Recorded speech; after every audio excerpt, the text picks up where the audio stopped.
Carta de ensino, entrada no reino de Deus, Derek Prince. Nesta carta, vamos abordar um assunto que acredito ser de extrema importância e, sinceramente, oro para que eu esteja à altura do tema e para que o Espírito Santo me torne capaz de dizer tudo o que tem de ser dito e ainda para que o seu coração e a sua mente também estejam abertos e receptivos à verdade da palavra de Deus. O tema do estudo é a entrada no reino de Deus. Como é que uma pessoa entra no reino de Deus? E quero, como introdução, usar um texto de Atos, capítulo 2, versículos 37 e 38. E ouvindo eles isto, compungiram-se em seu coração e perguntaram a Pedro e aos demais apóstolos: que faremos, homens irmãos? E disse-lhes Pedro: arrependei-vos e cada um de vós seja batizado em nome de Jesus Cristo, para perdão dos pecados, e recebereis o dom do Espírito Santo. Almeida Corrigida Fiel. Bom, estes homens eram judeus. Tinham a vantagem de pertencer a uma nação que Deus tinha separado para si próprio. Eram homens religiosos, acreditavam nas Escrituras e estavam reunidos para um evento religioso em Jerusalém naquela altura particular.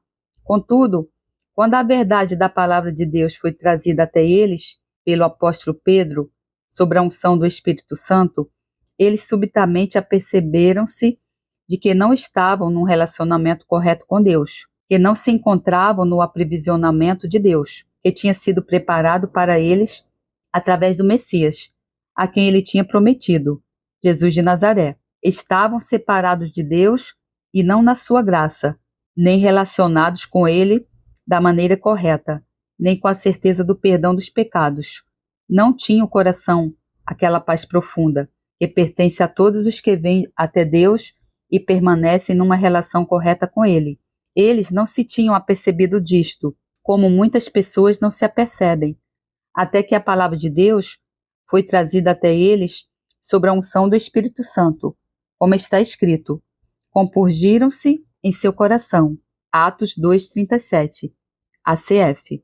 A espada afiada de 2 gumes do Espírito de Deus atingiu seus corações, penetrou através da sua fachada religiosa, através de todos os seus direitos por nascimento, por observância religiosa, e confrontou-os com o fato de que não estavam bem com Deus. E então fizeram esta pergunta: que faremos? Agora eu mantenho a afirmação de que com muitas pessoas Deus leva muito tempo para fazê-las chegar ao ponto em que farão aquela pergunta com sinceridade: o que é que eu faço? O que é que Deus quer de mim? Como poderei mudar a minha relação com Deus e entrar num relacionamento correto com Ele? Como posso entrar na provisão de Deus de perdão, salvação e graça? Como posso receber isto e o que é que tenho de fazer? A maior parte das pessoas tem de atravessar um longo caminho na vida, através de muitos altos e baixos, e cometer muitos erros, e passar por muitos desapontamentos, até que cheguem ao ponto em que farão esta pergunta com sinceridade: o que é que eu faço? Mas estou convencido de que assim que alguém faz esta pergunta, Deus está pronto com a resposta.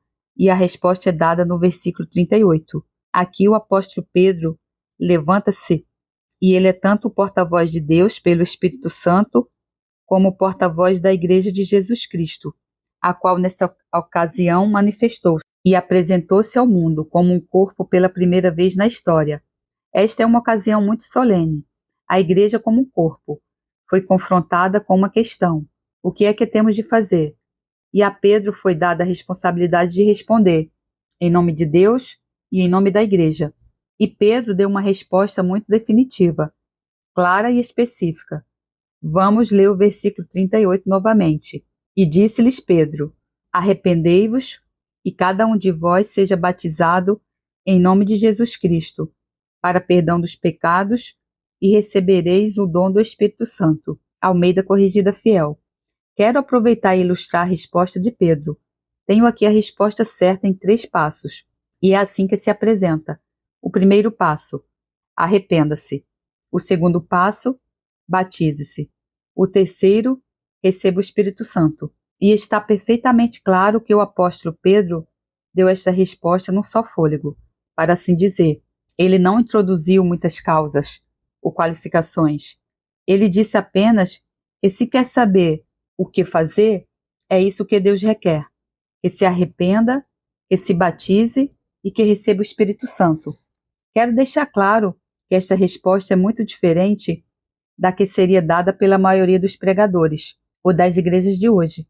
Se pensarmos na seção evangélica da igreja, aqueles que pretendem ter a verdade do evangelho, se lhe puser a questão a um deles, o que devo fazer, a resposta normalmente seria: bom, tem de acreditar em Jesus Cristo e será salvo. Eu não nego esta resposta, mas se a resposta de Pedro está correta, então a resposta deles está tristemente incompleta. Outros grupos distintos responderiam à questão: o que devo fazer? Com a sua própria versão. Mas aqui temos a resposta de Deus. 3 coisas diz Deus: arrependei-vos e cada um de vós seja batizado. É muito específico. Não há omissões. E recebereis o dom do Espírito Santo. Não acredito que Deus pretendesse que esta resposta fosse dividida por fases, que ficassem separadas uma das outras por longos períodos de tempo. Nem acredito que qualquer parte da resposta fosse opcional. Acredito que Deus apresentou a resposta completa e que pretendia que o homem a recebesse tal como tinha sido dada. E assim vou sugerir hoje, com base na palavra de Deus, que se vier até Deus com sinceridade e vontade de relacionar-se corretamente com Ele, Deus lhe dará exatamente a mesma resposta, hoje, como a que foi dada por Ele, através de Pedro, aos homens em Jerusalém no dia de Pentecostes. Tens de te arrepender, tens de ser batizado e receberás o dom do Espírito Santo. Muita gente mesmo teria sugerido: o arrependimento é tudo o que necessita. Outros teriam dito: tem de arrepender-se, então, quando a igreja tiver um culto, uma cerimônia de batismo, pode dar o seu nome como candidato a ser batizado. E então, se as pessoas estiverem no chamado movimento pentecostal, provavelmente diriam: há uma experiência mais aprofundada com Deus, que descobrirá ao avançar na vida cristã.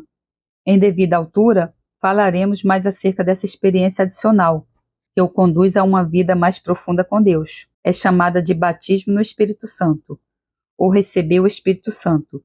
Mas sabe, Deus não apresentou isto dessa maneira, de modo algum.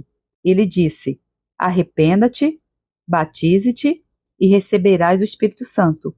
E quero chamar a atenção, com base no registro do texto, que no dia de Pentecostes, 3.000 pessoas fizeram estas 3 coisas. Arrependeram-se, foram batizadas e, pessoalmente, estou convencido de que todos receberam o Espírito Santo. Não foi separado em fases sucessivas que pudessem ser observadas lentamente e à sua vontade e prazer, mas a resposta foi completa e sucinta. 3 coisas: arrepende-te, batiza-se e receberás o Espírito Santo. E estou convencido que Deus está a trazer a igreja de volta ao lugar onde a nossa resposta hoje, ao não crente, ao homem fora de Cristo e da verdadeira igreja, que deseja entrar no reino de Deus, que deseja ser identificado com o povo de Deus, que deseja estar relacionado corretamente com o povo de Deus e deseja estar corretamente relacionado com Deus através de Jesus Cristo. Será precisamente a que foi dada pela igreja primitiva. Arrepende-te, batiza-te e receberás o Espírito Santo. O arrependimento. Consideremos agora a natureza de cada uma das fases da provisão de Deus. Primeiramente, debrucemo-nos sobre a palavra arrepender. Há um grande mal-entendido na mente da maior parte dos crentes acerca do que é verdadeiramente o arrependimento. A maior parte das pessoas, penso eu, associa a palavra arrependimento a alguma espécie de emoção. Têm de derramar algumas lágrimas e, se possível, terão de estar de alguma maneira emocionalmente moldados. E então, quando atingirem a emoção certa, descobrirão que se arrependeram. Claro que isto não é correto e, de fato, é extremamente enganoso. E muitas pessoas falharam em receber o que Deus pretendia para elas, porque não entenderam este requisito básico, o arrependimento. Há duas coisas acerca da palavra usada em grego, tal como temos no Novo Testamento. A primeira é que o significado literal e normal da palavra é mudar a mente.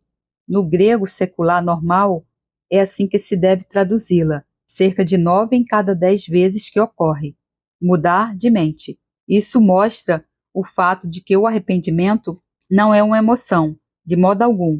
É uma decisão interior da nossa vontade. Arrependimento é mudar a mente, é uma decisão interior da nossa vontade. Em segundo lugar, a palavra que Pedro usa, o tempo verbal em que a usa aqui, sem entrar em detalhes, indica que é algo que precisa ser feito uma vez, e de uma vez por todas. Não é um presente contínuo, que se repita todos os dias, mas arrepender uma vez e uma vez só é o suficiente. Mudar a mente. O que isso significa? Significa que deve reconhecer que tem vivido de forma errada. Isaías 53:6 diz assim: todos nós andávamos desgarrados como ovelhas. Cada um se desviava pelo seu caminho, mas o Senhor fez cair sobre ele a iniquidade de todos nós. ACF. Como vê, todos andávamos desgarrados, não todos necessariamente por cometer algum crime dramático, o hediondo, tal como roubar um banco, assassinar alguém ou cometer imoralidades sexuais, mas todos nós nos desviamos, seguindo cada um o seu próprio caminho. E isto é verdade para todos os membros da raça humana, sem exceções. Cada um de nós tomou seu próprio caminho. Isto nas Escrituras é chamado rebelião. Pode ser um rebelde muito religioso. Há muitos rebeldes religiosos nas igrejas hoje, que exteriormente estão de acordo com os requisitos da sua igreja, mas interiormente nunca se submeteram a Deus. São rebeldes religiosos. Foram pessoas desta natureza a quem Pedro se dirigiu, rigorosos nas suas observâncias religiosas, crendo ser eles próprios o povo de Deus, mas ainda assim nunca tinham tomado esta decisão interior, que é fazer o quê? É voltar do seu próprio caminho, parar nos seus trilhos, dar a volta, enfrentar o Deus Todo-Poderoso e, por decisão deliberada da sua vontade, submeter-se sem reservas a Deus, pronto para fazer o que quer que seja que Ele mandar fazer. Essa é a primeira resposta principal de qualquer pessoa, a quem Deus irá redimir do seu pecado. Arrependimento é a resposta primária que Deus requer de qualquer pessoa, em qualquer altura, em qualquer lugar. Sem arrependimento não se pode entrar no resto da provisão de Deus. Se há algo de que precisamos mesmo hoje, no mundo e na igreja, é a compreensão da natureza do arrependimento. Arrependimento não é uma emoção, é uma decisão. Quero repetir, quero enfatizar. Arrependimento não é uma emoção, é uma decisão. A decisão da nossa vontade. Seguir o seu próprio caminho. Voltou as costas a Deus. Está a agradar a si mesmo. Está a fazer o que acha ser correto. Está a seguir o seu próprio padrão. Está a escolher o seu próprio caminho. E subitamente é detido pelo Espírito Santo. Ele convence-o. O que é que faz? Pare exatamente onde está. Dê uma volta de 180 graus. Enfrente o Deus Todo-Poderoso. E diz: Deus, tenho vivido de maneira errada, mas mudei de ideia. De agora em diante submeto-me a ti. O que quer que o Senhor exija de mim, estou disposto a fazê-lo, a partir desse momento. Se nunca tomou uma decisão destas, ponha em dúvida se alguma vez verdadeiramente se arrependeu.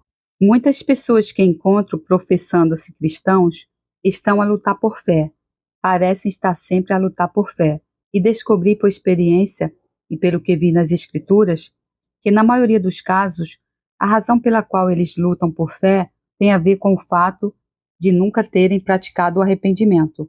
Agora não há, no Novo Testamento, que nos justifique o afirmarmos ser crentes, o afirmarmos ter fé, se não tivermos primeiro praticado o arrependimento. Permita-me mostrar isto através da mensagem de João Batista, o qual pode se resumir numa só palavra: arrependimento. João pregou no deserto o batismo do arrependimento, para a remissão dos pecados. O coração de Israel tinha de estar preparado pela mensagem do arrependimento, antes que o Messias pudesse vir.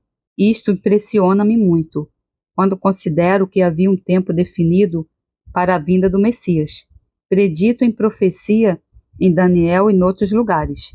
Deus sabia quando viria o Messias, mas, no entanto, ele não pôde vir até que os corações do povo de Deus tivessem sido preparados por João Batista, chamando-os de volta a Deus, em arrependimento.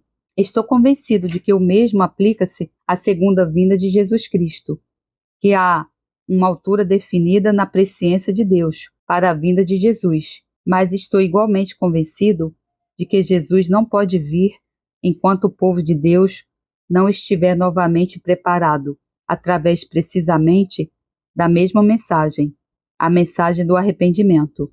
A maioria de cristãos professos, eu diria mais de 90%, necessita do desafio da chamada de Deus para o arrependimento, tal como o povo de Deus, Israel, necessitava nos dias de João Batista.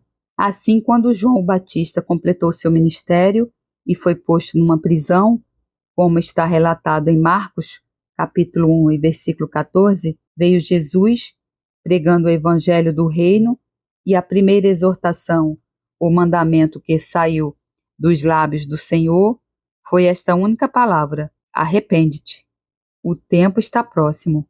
NVI. Arrependei-vos e crede no evangelho. Marcos 1,15, ACF. Jesus nunca chamou alguém a crer sem primeiro chamá-lo ao arrependimento. Arrependei-vos e crede no evangelho. Em Lucas 13, vemos que durante o ministério terreno de Jesus, ele foi questionado acerca de alguns homens que aparentemente tinham estado a oferecer sacrifícios, e Pilatos tinha mandado os seus soldados abater esses homens, enquanto estavam a oferecer os seus sacrifícios a Deus. Assim, o seu próprio sangue tinha sido misturado com o sangue dos sacrifícios, e o povo perguntava a Jesus: por que é que isto aconteceu a esses homens? Eram maiores pecadores, maiores do que todos os outros galileus. E Jesus disse: eu lhes digo que não, mas se não se arrependerem, todos vocês também perecerão. Lucas 13:3, NVI. E depois ele disse: ou vocês pensam que aqueles 18 que morreram, quando caiu sobre eles a torre de Siloé, eram mais culpados do que todos os outros habitantes de Jerusalém? Lucas 13:4, NVI. Ele disse: não, mas eu digo-lhes, se não se arrependerem, todos vocês também perecerão. Lucas 13:5, NVI. A única alternativa ao perecimento, morte e ruína, é o arrependimento. Não há outra forma de escapar do julgamento de Deus sobre o pecado, exceto através do arrependimento. A única alternativa ao perecimento é o arrependimento. Não há outra forma de escapar ao julgamento de Deus sobre o pecado, exceto através do arrependimento. Depois de Jesus ter completado seu ministério na terra, ter morrido e ressuscitado dos mortos, lemos em Lucas, no capítulo 24, que ele falou aos seus discípulos e explicou-lhes o plano de Deus, como o Messias tinha de ter de sofrer e de morrer e de ressuscitar dos mortos ao terceiro dia. E então disse em Lucas 24:47, e em seu nome se pregasse o arrependimento e a remissão dos pecados em todas as nações, começando por Jerusalém. ACF. A primeira coisa a ser pregada quando o evangelho é transmitido não é o perdão dos pecados, mas sim o arrependimento. A primeira coisa a ser pregada quando o evangelho é transmitido não é o perdão dos pecados, mas o arrependimento. Arrependimento e perdão dos pecados devem ser pregados em seu nome, a todas as nações, começando por Jerusalém. E já vimos em Atos 2:38 a primeira vez em que a Igreja de Jesus Cristo foi questionada acerca do que Deus exigia dos pecadores. A primeira palavra que ela deu em resposta foi: arrependei-vos, e cada um de vós seja batizado e recebereis o dom do Espírito Santo. Em Atos capítulo 3, versículo 19, Pedro fala novamente ao povo judeu depois da cura do homem coxo na Porta Formosa. Tinham se juntado todos para descobrir como tinha acontecido esse milagre. E Pedro disse-lhes: arrependei-vos, pois, e convertei-vos, para que sejam apagados os vossos pecados. Atos 13:19 ACF. Ser convertido é ser levado a dar a volta, precisamente a segunda parte da transação do arrependimento. Pare, dê a volta, encare Deus e submete-se a Ele. Isto é o arrependimento. Arrependimento é parar, dar a volta e submeter-se a Deus, através de Jesus Cristo. E perguntaram-lhe: o que aconteceu a este homem? E ele disse que ele tinha sido curado em nome de Jesus. Eles disseram: bem, o que significa isso para nós? Ele disse: significa que têm de arrepender-se, de serem convertidos, de dar a volta e de submeter-se a Deus, através de Jesus Cristo. Deus nunca mudou este requisito. Em Atos capítulo 17, versículo 30, encontramos o apóstolo Paulo na cidade de Atenas, no centro intelectual, na cidade universitária do mundo antigo, a pregar, não principalmente aos judeus, mas aos gentios, pessoas cultas, educadas, sofisticadas. E ele disse-lhes acerca da sua idolatria e das suas falsas religiões, em Atos 17:30. Mas Deus, não tendo em conta os tempos da ignorância, anuncia agora a todos os homens e em todo lugar que se arrependam. ACF. Bom, se Deus ordenou a todos os homens em todos os lugares que se arrependessem, não há ninguém omitido. Nenhuma pessoa em nenhum lugar são omitidos no requisito de Deus acerca do arrependimento. Deus agora ordena a todos os homens e em todos os lugares que se arrependam. E em Atos 20:21, encontramos o apóstolo Paulo a falar aos anciãos da igreja de Éfeso, e ele lembrou-os do seu ministério e da sua mensagem aos Efésios, e contou-lhes como desde o primeiro dia que tinha estado entre eles, ele tinha ido entre eles a testemunhar, tanto aos judeus como aos gregos, o arrependimento para com Deus e a fé para com nosso Senhor Jesus Cristo. Deus nunca ofereceu a ninguém a fé, sem primeiro exigir o arrependimento. Arrependimento para com Deus e fé para com nosso Senhor Jesus Cristo. Primeiro pare nos seus caminhos, pare o que está a fazer, pare as suas maneiras apressadas, pare a sua rebelião, a sua vontade própria, orgulho, autossuficiência.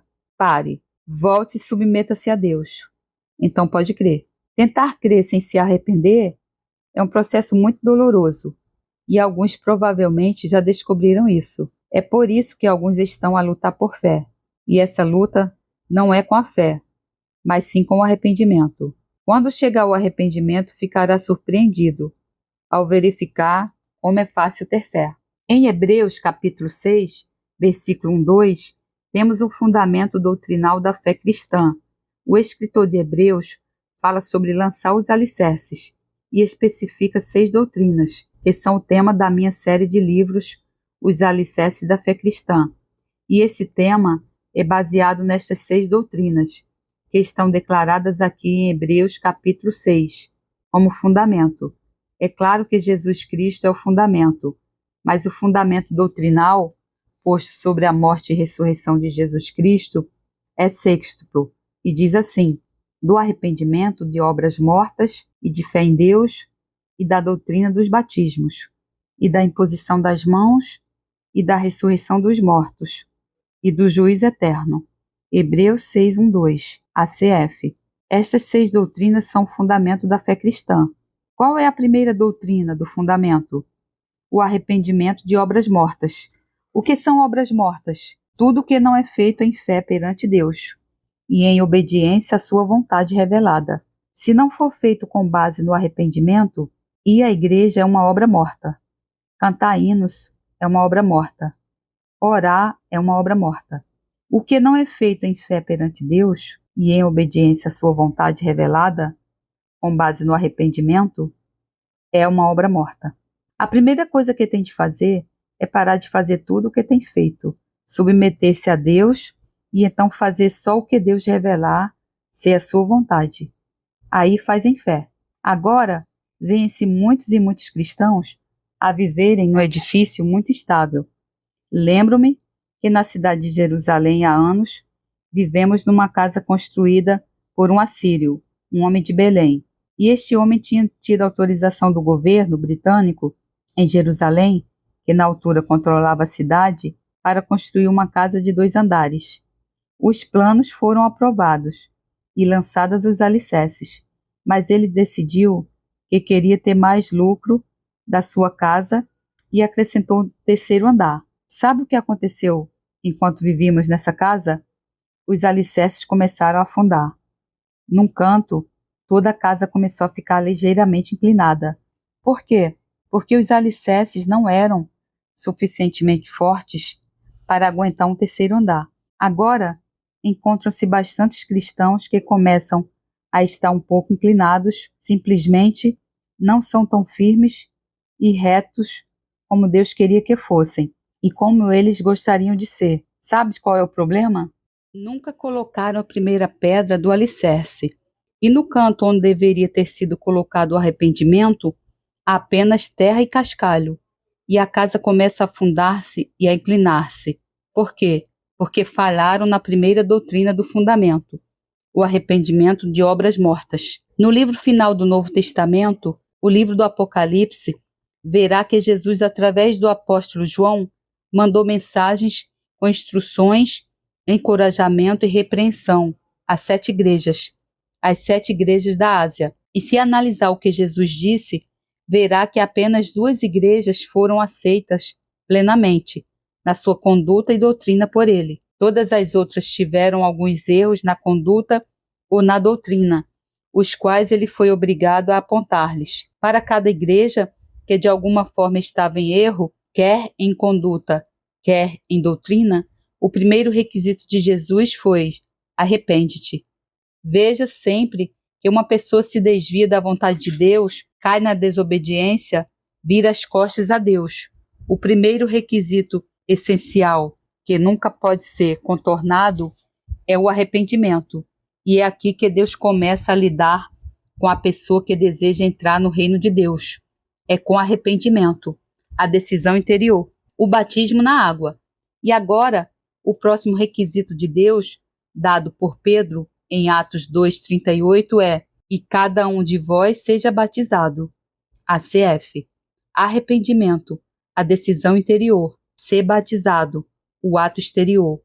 E então recebeis o Espírito Santo, o equipamento para a vida cristã, a seguir estas 2 primeiras fases. Arrependimento, a decisão interior. Ser batizado, o ato exterior. Observemos um pouco a natureza do batismo. Veja o que as Escrituras ensinam sobre o batismo. O batismo na água é um passo da maior importância, gravemente subestimado pela maioria dos cristãos professos. O requisito do apóstolo Pedro, no dia de Pentecostes, foi específico: arrependei-vos e cada um de vós seja batizado, sem omissão.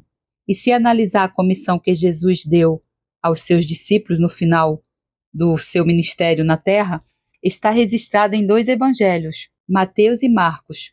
Mateus 28, versículos 19 e 20. Portanto, ide, fazei discípulos de todas as nações, batizando-os em nome do Pai e do Filho e do Espírito Santo, ensinando-nos a guardar todas as coisas que eu vos tenho mandado. E eis que eu estou convosco todos os dias, até a consumação dos séculos. Amém. Almeida Corrigida Fiel.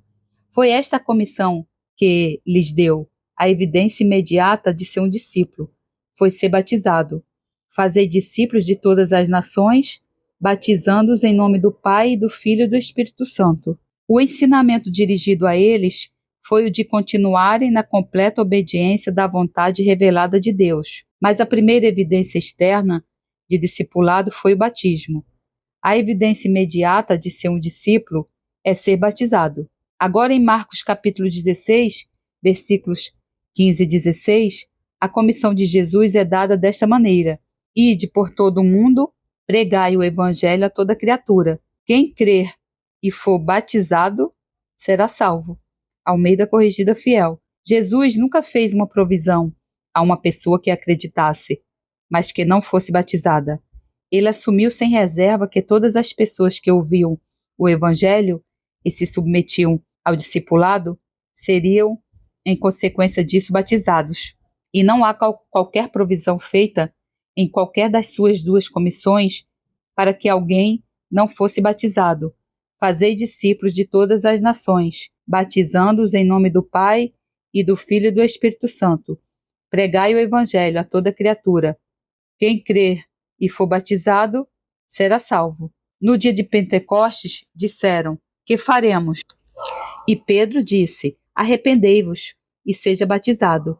Arrependei-vos, a decisão interna. Seja batizado, um ato externo.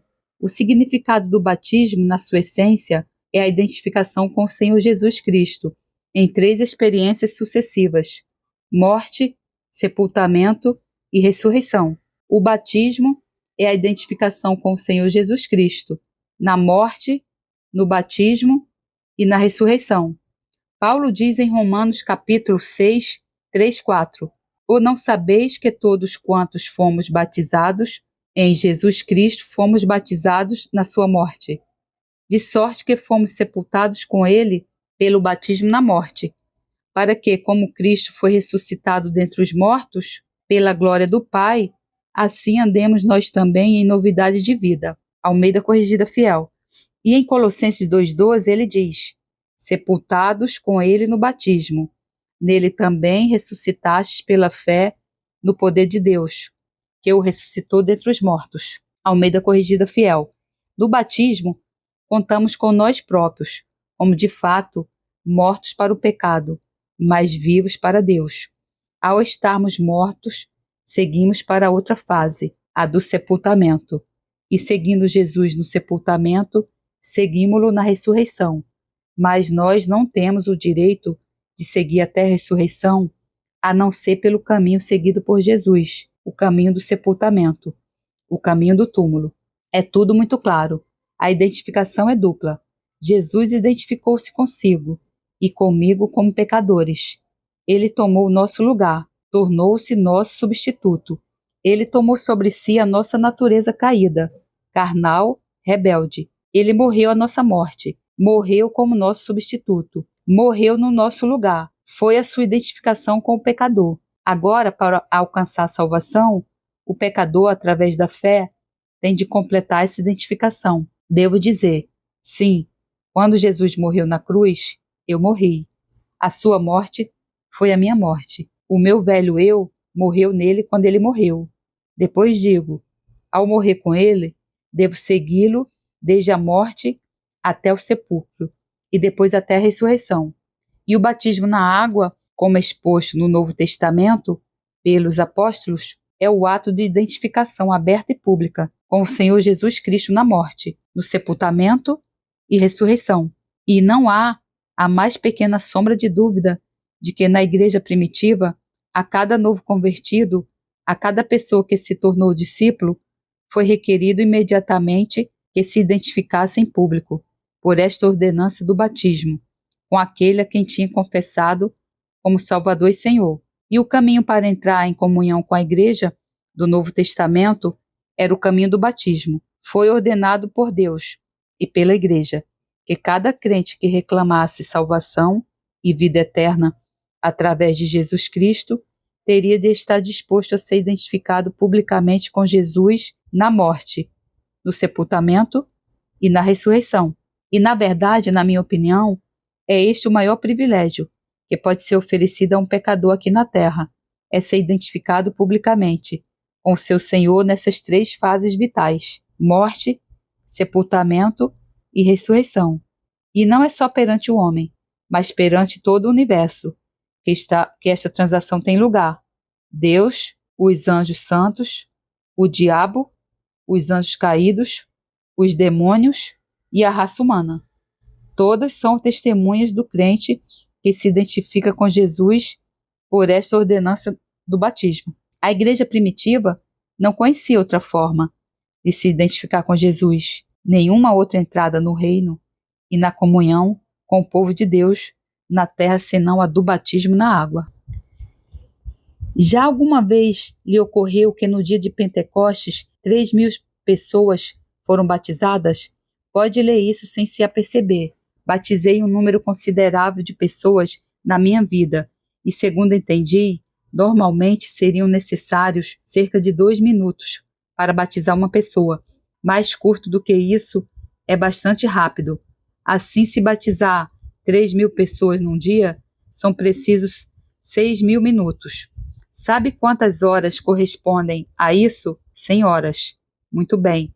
As Escrituras não revelam quantos batizavam, mas penso que seria muito razoável que os 12 apóstolos o fizessem. Assim, se 12 pessoas gastassem 100 horas, quantas horas teria gasto cada pessoa? 8 horas e meia. Agora veja, nós não compreendemos a impressão que foi criada em Jerusalém e entre todo o povo de Deus, por um serviço batismal que levou 8 horas. A partir daí, não houve uma pessoa que tivesse ouvido acerca disto, que não soubesse o que era requerido se quisesse tornar-se cristão. O que vai fazer? Ser batizado. Este foi o impacto. Esta foi a imagem pública que foi apresentada ao mundo, quando essas pessoas vieram para a igreja. Cada um deles entrou na água, foi submetido a um apóstolo, foi sepultado e ressuscitou simbolicamente pela ressurreição dos mortos, e foi assim identificado com o desprezado e rejeitado Nazareno, de quem então se tinham tornado discípulos. E todo o mundo primitivo, tanto crente como não crente, soube claramente que se tornasse cristão, essa seria a forma de o fazer. Não havia outra maneira reconhecida, tanto por crentes como por não crentes.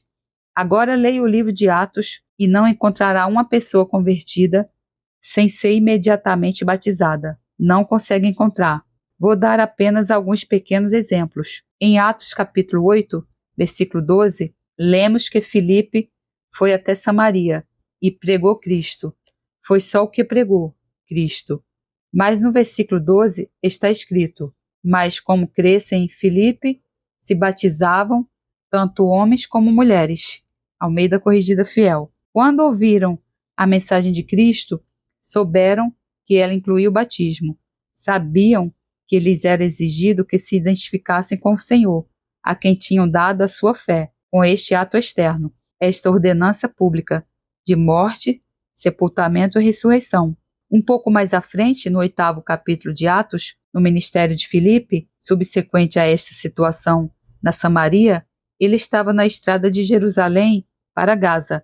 Encontrou um eunuco etíope na sua carroça, lendo o profeta Isaías. Chegou ao pé da carruagem e disse: entendes tu o que lês? O homem disse que não.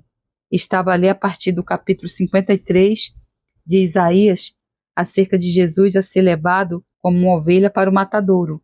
E diz: Filipe abrindo a sua boca e começando nesta escritura, lhe anunciou a Jesus. Atos 8:35 ACF. Sabe que é uma coisa acerca de Filipe que gosto? A sua mensagem não era complicada. Quando foi para Samaria, pregou Cristo. Quando encontrou o eunuco, pregou Jesus.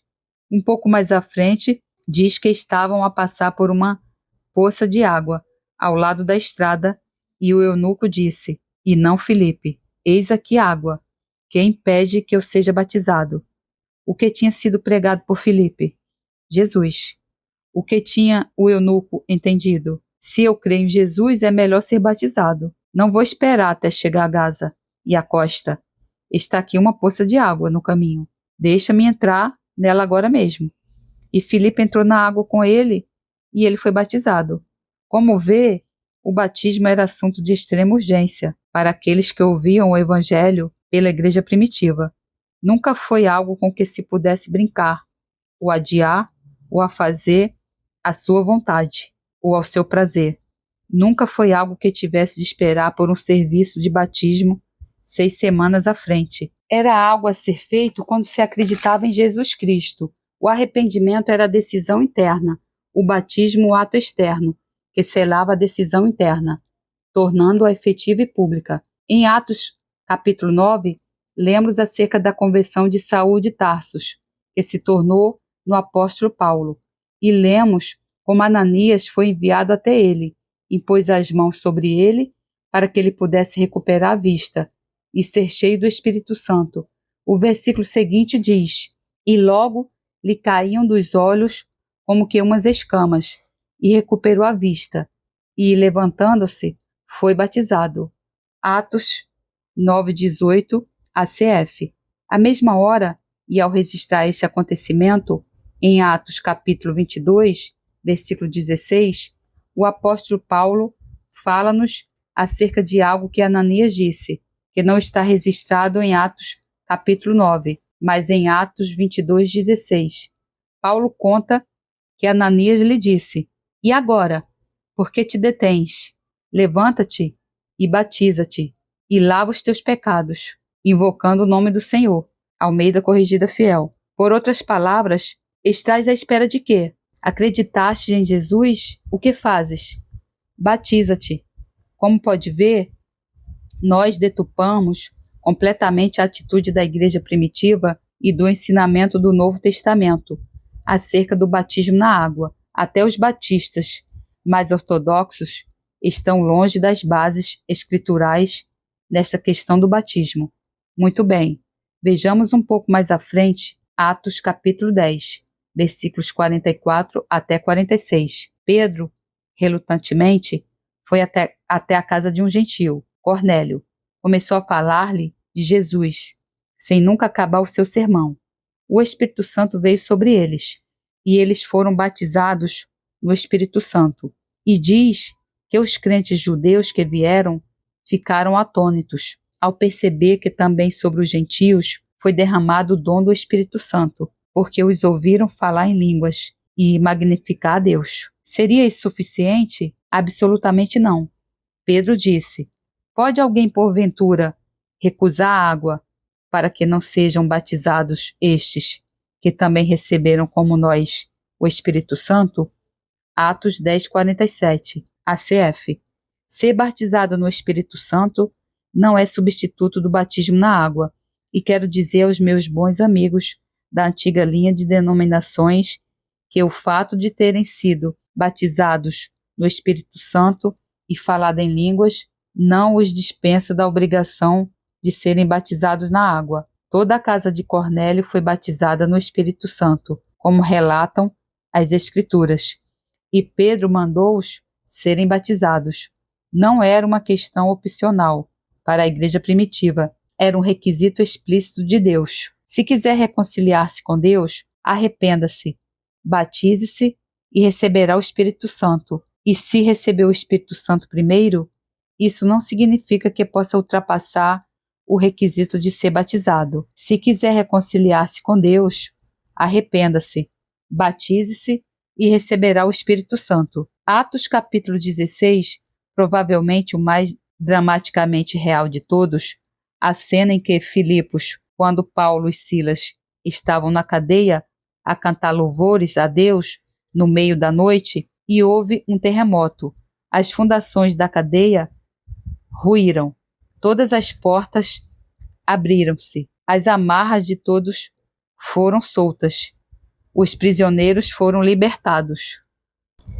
O carcereiro apareceu e ia cometer suicídio, porque ele teria de responder com a sua vida por todos os prisioneiros que escapassem. Paulo disse: "Não te faças nenhum mal, que todos aqui estamos." E então o homem ficou tão impressionado com esta demonstração de amor que entrou a tremer e disse: "Senhores, que é necessário que eu faça para me salvar?" Diz que lhe responderam: "Crê no Senhor Jesus Cristo e serás salvo, tu e a tua casa." E está escrito que lhe falaram a palavra do Senhor e a todos que estavam na sua casa. E o que aconteceu? Foram todos imediatamente batizados.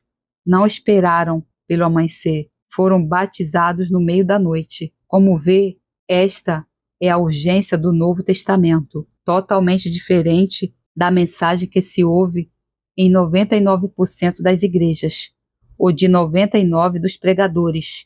Estamos longe da realidade da igreja primitiva, do Novo Testamento. Eu estava a falar sobre o batismo na água a um grupo de pessoas em Fort Lauderdale, na Flórida, há cerca de 1 ano atrás, e eles disseram: queremos ser batizados. Perguntaram: onde podemos ser batizados? Bem, disse eu, o oceano deve ser suficientemente grande. O Oceano Atlântico fica apenas a algumas milhas para este. Eles disseram: vamos para lá. Quer batizar-nos? Era cerca da meia-noite, e eu disse: sim, quero. Desci até a praia com eles e batizei-os.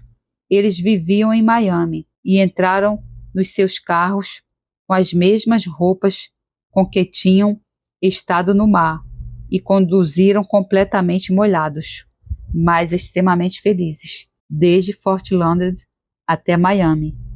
É assim o cristianismo do Novo Testamento. O que devo fazer? Crer no Senhor Jesus Cristo? E isso significa apenas crer? Não. Significa crer e ser batizado. Agora, quero que repare que não há registro de ninguém sendo batizado a quem não tenha sido primeiro ensinada a palavra e tenha crido nela. O primeiro requisito para ser batizado está claramente declarado em 3 passagens das Escrituras. Mateus 28:19. Portanto, ide, fazei discípulos de todas as nações, batizando-os em nome do Pai e do Filho e do Espírito Santo. ACRF. Fazei primeiro discípulos e depois batizai-vos. Marcos 16:16. Quem crer e for batizado será salvo. ACF. O que deve fazer primeiro? Crer e depois ser batizado. Atos 2:38. Que faremos, irmãos? Arrependei-vos e cada um de vós sejam batizado em nome de Jesus Cristo. ACF. Antes de uma pessoa estar qualificada para o batismo, deve fazer 3 coisas: tornar-se discípulo, arrepender-se e crer. Uma pessoa que não possa tornar-se discípulo, não possa arrepender-se, nem crer, não tem direito de ser batizado. E pergunta: em quem está a pensar? Em bebês, crianças de pouca idade? Elas não podem, por natureza, preencher nenhum daqueles requisitos. Os bebês, crianças pequenas, não podem tornar-se discípulos, arrepender-se nem acreditar. Então, que idade deve ter uma pessoa? Idade suficiente para crer, idade suficiente para arrepender-se. É tão simples. Em Jerusalém, há anos, a minha esposa teve uma menina judia, que tinha criado desde bebê, e essa menina tornou-se uma verdadeira crente, bastante cedo, com idade de 5. Ela disse à minha esposa: Mama, quero ser batizada. A minha esposa retorquiu: Bem, acho que és muito nova. Então ela disse: Por que é que eu sou muito nova?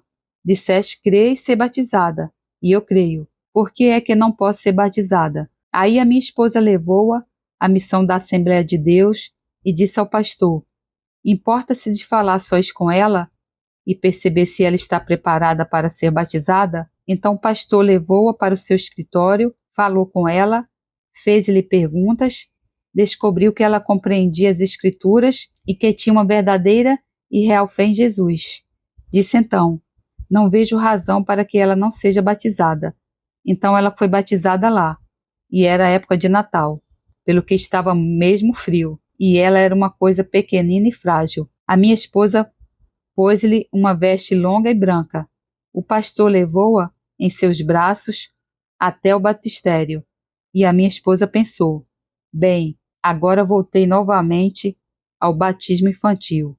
O que fui fazer? E então, quando o pastor imergiu essa criança e a levantou de novo, sabe o que Deus fez? Batizou-a no Espírito Santo. Ela falou em línguas ali no batistério. Foi esta a afirmação de Deus, de que estava tudo bem. Se eu posso batizá-la no Espírito Santo, vós não errastes em batizá-la na água. Então, qualquer um que pode ser batizado no Espírito Santo pode ser batizado na água. Já lemos que toda a família de Cornélio foi batizada no Espírito Santo. Atos 10. Em Atos, capítulo 16, Toda a família do carcereiro de Filipos ouviu a palavra de Deus e creu. Não havia bebês, crianças de pouca idade entre eles. Assim, só há um gênero de pessoas desqualificadas: bebês, crianças de pouca idade. Simplesmente porque um bebê ou uma criança de pouca idade não consegue satisfazer os requisitos básicos. Não pode tornar-se um discípulo. Não pode arrepender-se. Não pode crer. Assim que tiver a idade suficiente e estiver disposta a fazer essas coisas, terá idade suficiente para ser batizada. E digo-lhe que a idade espiritual não está alinhada à idade natural. Muitas crianças pequenas, de 5 anos, são espiritualmente mais maduras do que muitos cristãos professos de 50 anos. Mas é preciso ter idade suficiente para arrepender-se, acreditar e tornar-se um discípulo. O batismo no Espírito Santo. Vamos agora ver a terceira provisão, o requisito de Deus, o batismo no Espírito Santo.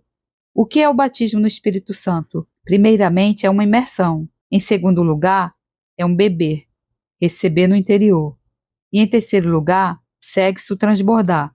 Olhemos para essas 3 fases sucessivas e vejamos o que as Escrituras ensinam. Primeiro, vejamos Atos capítulo 1, versículo 5, e encontramos a promessa. Porque, na verdade, João batizou com água, mas eu vos sereis batizados com o Espírito Santo, não muito depois desses dias. Almeida Corrigida Fiel. Isso foi dito aos homens, já que eram cristãos comprometidos. Já se tinham arrependido, tinham crido e tinham comprometido as suas vidas a Jesus. Mas Jesus disse algo mais. Também é preciso o batismo no Espírito Santo.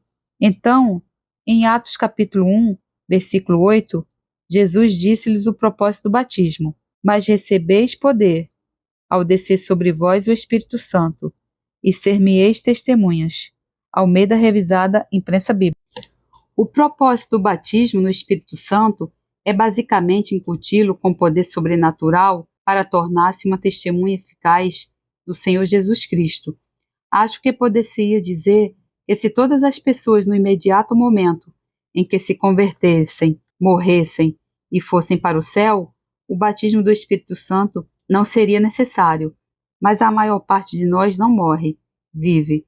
E se tiver vivido como eu já vivi 30 anos como crente desde que vim para o Senhor Jesus Cristo. E nesses 30 anos tive necessidade contínua e desesperada de poder superior ao natural, mais do que sabedoria natural, mais do que força natural, mais do que a minha própria capacidade ou educação para me capacitar a viver eficazmente para Jesus Cristo. Como é que Deus providenciou isso? Através do batismo do Espírito Santo. E essa é a provisão de Deus para o testemunho eficaz e vida cristãos neste mundo. Arrependimento e batismo qualificam-no para o céu, mas o batismo do Espírito Santo qualificam-no para a terra. Arrependimento e batismo qualificam-no para o céu, mas o batismo no Espírito Santo qualificam-no para a terra. E a maioria de nós precisa dessa qualificação, porque não vamos morrer imediatamente assim que pomos a nossa fé em Jesus Cristo. Temos de viver para Ele. No fundo, é muito mais simples morrer do que viver. É viver para Cristo, que é o mais difícil. Deus fez esta provisão sobrenatural, o batismo no Espírito Santo. É uma experiência sobrenatural, porque temos um testemunho sobrenatural. Dizemos às pessoas que um homem que morreu numa cruz romana há 2000 anos não está morto, está vivo. Isto é sobrenatural. Se usarmos apenas poder e sabedoria naturais, ao termos um testemunho sobrenatural, existe uma falta de equilíbrio.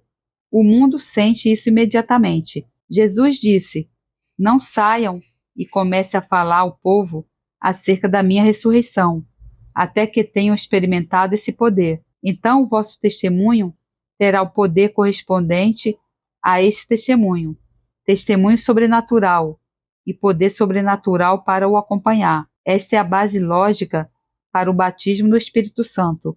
O batismo do Espírito Santo foi considerado tanto quanto necessário e normal como o batismo na água. Se olharmos para Atos, capítulo 8, Já estudamos isso em relação ao batismo que os crentes samaritanos experimentaram quando acreditaram em Filipe. Os samaritanos foram batizados na água e tiveram experiências maravilhosas. Foram convertidos, curados miraculosamente, foram libertados de espíritos malignos. Muita gente diria: não é maravilhoso o que se passa na Samaria? Mas não a igreja primitiva. Em Atos 8, 14 e 16 está escrito: os apóstolos, pois que estavam em Jerusalém, tendo ouvido que os da Samaria haviam recebido a palavra de Deus, enviaram-lhe Pedro e João, os quais, tendo descido, oraram por eles, para que recebessem o Espírito Santo, porque sobre nenhum deles havia ele descido ainda. ARIB.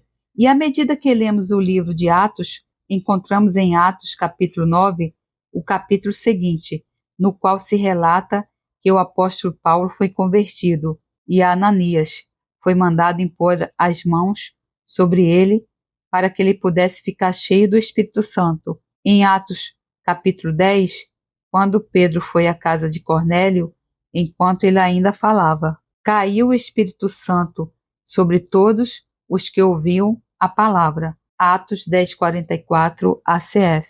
Foram batizados no Espírito Santo. Em Atos capítulo 19, Paulo foi para Éfeso, encontrou alguns discípulos, descobriu que eles só conheciam o batismo por João Batista e falou-lhes acerca de Jesus, da sua morte e ressurreição, e está escrito que quando acreditaram em Paulo, foram batizados. E no 6º versículo está escrito que quando Paulo lhes impôs as mãos, veio sobre eles o Espírito Santo, e falavam línguas e profetizavam. Atos 19:6, ACF. A igreja primitiva aceitou literalmente e praticou definitivamente os requisitos apresentados por Pedro. Arrependei-vos, sejam batizados, recebei o Espírito Santo. Não conheciam nenhum outro programa para a pessoa que quisesse entrar no reino de Deus, a não ser passar por estas 3 fases: arrependimento, batismo e receber o Espírito Santo. Então, o que é o batismo do Espírito Santo? Em primeiro lugar, é um batismo, e sem querer ser controverso, acontece que estudei a linguagem grega desde os meus 10 anos e sou qualificado para ensinar a nível universitário, e não há sombra de dúvida de qual o significado da palavra grega baptize. Quer dizer penetrar, mergulhar, imergir. É exatamente o que significa. Se não houver imersão, não há batismo. É a única coisa que podemos afirmar. O batismo pelo Espírito Santo é um batismo, mas é o que eu chamo de o batismo das cataratas de Niágara. É uma imersão vinda de cima. Já se deteve a observar e admirar as cataratas de Niágara? Bom, estive lá não há muito tempo, e enquanto lá estive, não pela primeira vez, a observar aquelas quedas de água, pensei, não se pode ficar lá embaixo meio segundo, sem se ficar encharcado, até os ossos. Como se costuma dizer, fica-se imerso, não a partir de baixo, mas a partir de cima.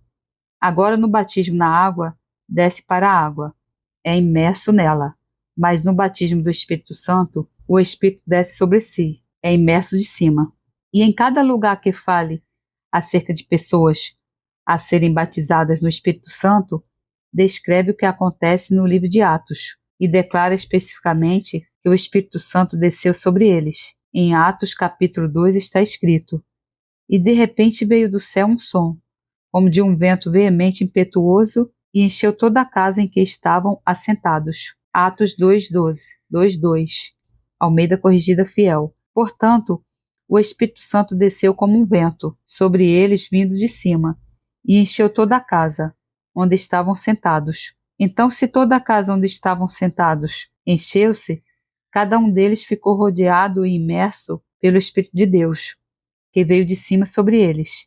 Em seguida está escrito: e todos foram cheios. Versículo 4. Individualmente, receberam o Espírito dentro de si, e depois diz: começaram a falar noutras línguas, conforme o Espírito Santo lhe concedia que falassem. Versos 4. Temos então as 3 fases, imersão de cima, o batismo tipo nas cataratas do Niágara, o beber ou receber no interior e o transbordar sobrenatural, a manifestação numa língua nova. Jesus disse muito claramente como um crente pode receber o batismo no Espírito Santo, em João capítulo 7, versículo 37 a 38. Ele diz: se alguém tem sede, venha a mim e beba. Quem crê em mim, como diz a Escritura, rios de água viva correrão do seu ventre. E isto disse ele do Espírito que haviam de receber os que nele crescem. Almeida Corrigida Fiel. Para receber o batismo, tem de dirigir-se àquele que batiza, Jesus. Ele imerge-o de cima no Espírito Santo, e você recebe-o dentro de si bebendo. Este é o ato individual e pessoal de receber. O beber é o que faz este ato não ser coletivo, mas individual, porque é a única pessoa que pode beber por si próprio. Ninguém o pode fazer por si. Este é um ato que cada indivíduo tem de fazer por si próprio. Alguém referiu o antigo provérbio: podes levar um cavalo até a água, mas não o podes obrigar a beber. Pode levar um batista ao batismo, mas não o pode obrigar a beber. Cada pessoa tem de receber por si próprio, individualmente. Isto não se refere apenas a batistas. Aplica-se também a todos os outros. Há o ato individual de receber, mas a consumação é o transbordar. Mateus 12, 34. Pois do que há em abundância no coração, disso fala a boca. Almeida Corrigida Fiel. Quando o coração está preenchido até transbordar, o transbordo ocorre onde? Pela boca. De que forma? Em palavras.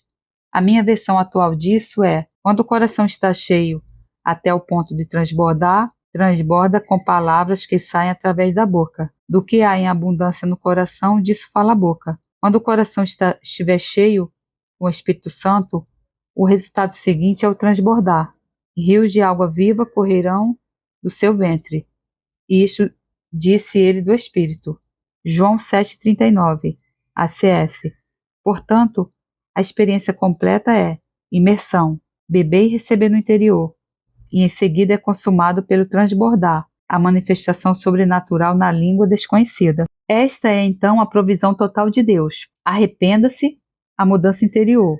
Seja batizado, o ato externo. Receba o Espírito Santo, o revestimento sobrenatural para uma vida cristã eficaz. Ao concluir, quero mostrar brevemente um padrão do Antigo Testamento, e vou ilustrar isto com 1 Coríntios capítulo 10, versículos 1 a 2, onde o apóstolo Paulo diz: ora, irmãos, não quero que ignoreis que nossos pais estiveram todos debaixo da nuvem, e todos passaram pelo mar, e todos foram batizados em Moisés, na nuvem e no mar. Almeida Corrigida Fiel. E então diz no versículo 6, estas coisas nos foram feitas para exemplo, NVI. E no versículo 11, ora, tudo isto lhes acontecia como exemplo, e foi escrito para aviso nosso, para quem já são chegados os fins dos séculos. NVI.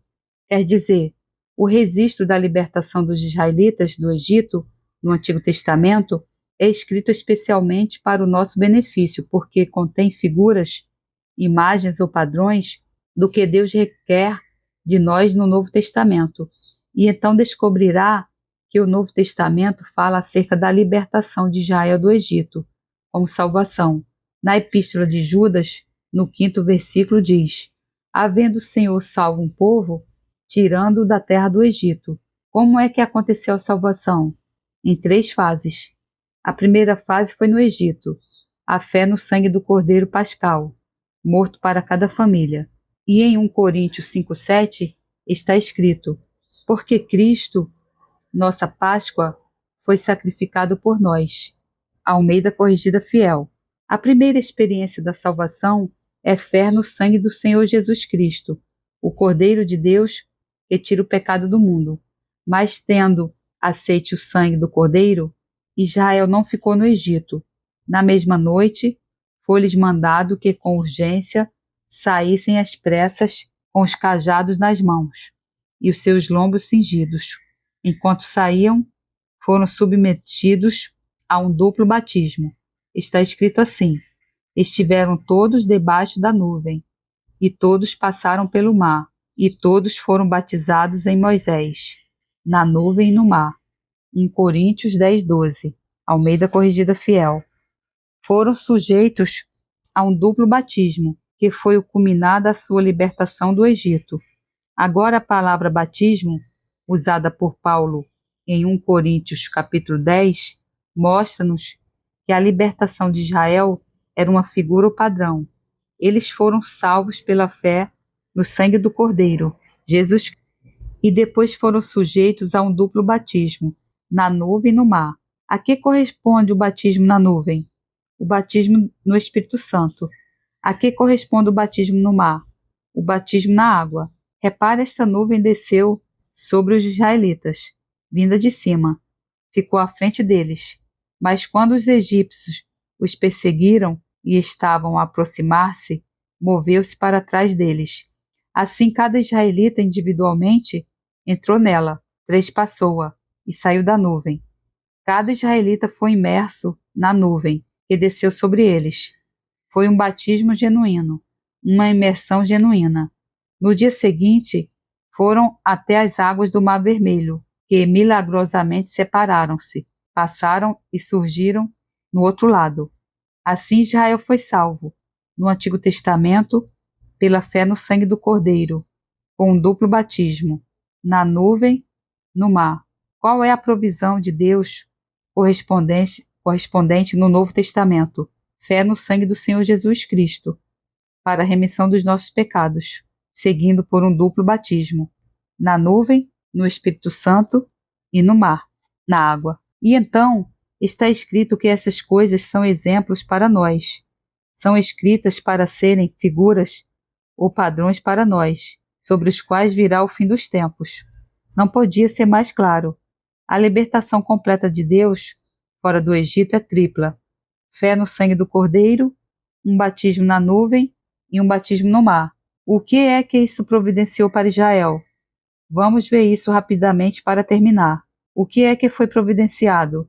O sangue deu justiça. Foram feitos justos diante de Deus. A nuvem deu proteção, conforto e direção. Foi o seu líder por toda a caminhada no deserto. E o mar providenciou a separação final dos seus inimigos para uma vida nova com um novo líder, novas leis e novo destino. Somos sepultados com Cristo e levantamo-nos para caminhar com Ele em novidade de vida. Esta é a provisão completa de Deus.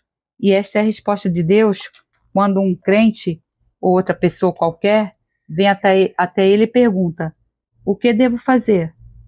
Arrepende-te, ser batizado e recebe o Espírito Santo. Desejo terminar com uma oração. Pai, agradeço-te pela clareza da tua palavra. Agradeço-te por teres tornado tão claro o que esperas que façamos, tanto pelas instruções como pelo padrão apresentado. E oro, Senhor, para que o Espírito de Deus torne esses requisitos verdadeiramente claros. Mostra a pessoa que lê esta carta como e onde está com Deus, e faz com que esteja disposto a fazer tudo o que ordenares, de acordo com a tua palavra, para essa libertação total do mundo e entrada no reino de Deus. E, Senhor, em tudo o que fizeres, seremos cuidadosos em te dar a ti louvor e glória. Em nome de Jesus, amém. Glória a Deus, louvado seja o Senhor, que a graça do Senhor Jesus Cristo, o amor de Deus e a comunhão do Santo Espírito estejam com vocês. Amém. Deus lhe abençoe.